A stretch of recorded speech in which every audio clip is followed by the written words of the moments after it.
Imagine waking up tomorrow morning and discovering that every dollar, every rupee, every euro in your bank account has become worthless.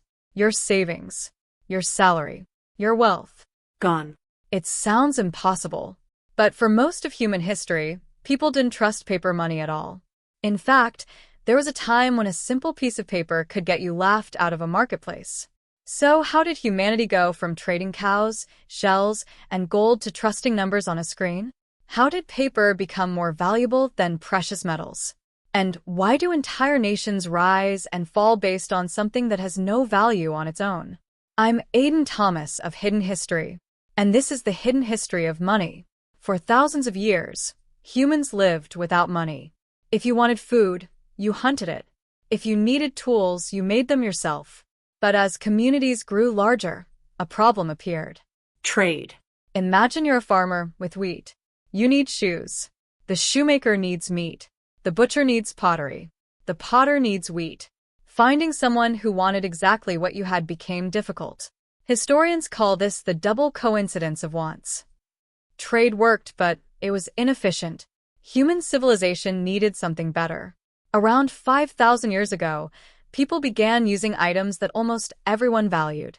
Shells. Salt. Beads. Livestock.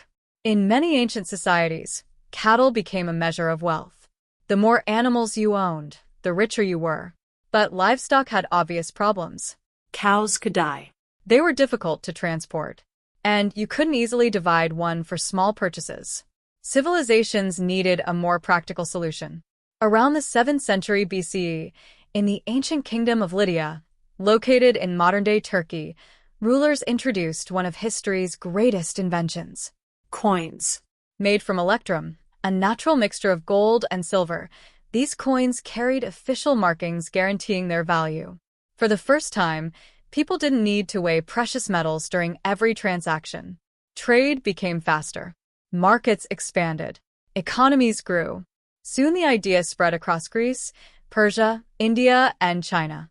Money was changing the world. As the Roman Empire expanded, coins became the lifeblood of commerce. Roman soldiers were paid in currency. Taxes were collected in currency.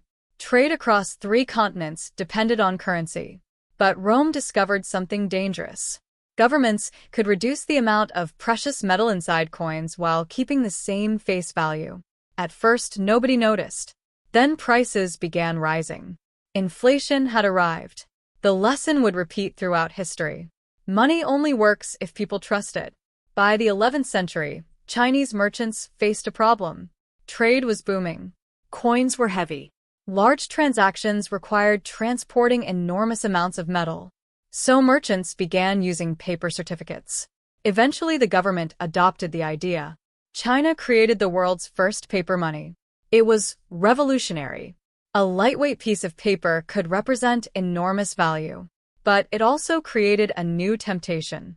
Print too much of it and trust disappears.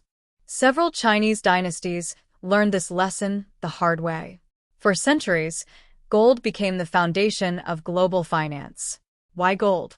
Because it was rare, durable, Portable. and difficult to counterfeit. Governments promised that paper money could always be exchanged for a specific amount of gold. This system became known as the gold standard. People trusted paper because they trusted gold. The paper was merely a promise. Then came one of the greatest financial disasters in history, the Great Depression. Banks failed. Businesses collapsed. Millions lost their jobs. People rushed to withdraw gold from banks. Governments struggled to maintain the gold standard. The global economy nearly broke apart. The crisis forced nations to rethink how money worked. After World War II, world leaders met to create a new financial system. The US dollar became the center of global trade. For a time, dollars remained linked to gold. But in 1971, everything changed. President Richard Nixon ended the dollar's direct convertibility into gold. For the first time, major currencies were backed mostly by trust rather than precious metals. The modern era of fiat money had begun. Today, most money doesn't exist physically. It exists as data, numbers stored in computers. When you receive a salary, swipe a card, or send money online, No cash may move at all. Digital records simply change. The global economy runs largely on trust in electronic systems. In 2009, a mysterious figure known as Satoshi Nakamoto introduced a new idea: Bitcoin. a currency not controlled by any government. It sparked a revolution in digital finance. Supporters saw freedom. Critics saw risk.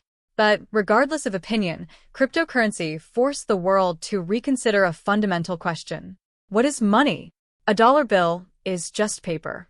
A digital balance is just information. Gold itself has limited practical use compared to its value.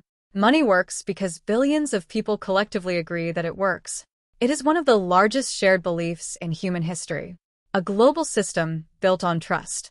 The next time you pay for coffee, transfer money online, or check your bank balance, remember this. Money isn't really gold. It isn't paper. It isn't numbers on a screen. Money is confidence. And for thousands of years, that confidence has built civilizations, funded wars, created fortunes, destroyed empires, and shaped the world around us. Because history isn't hidden in museums. Sometimes it's sitting right inside your wallet.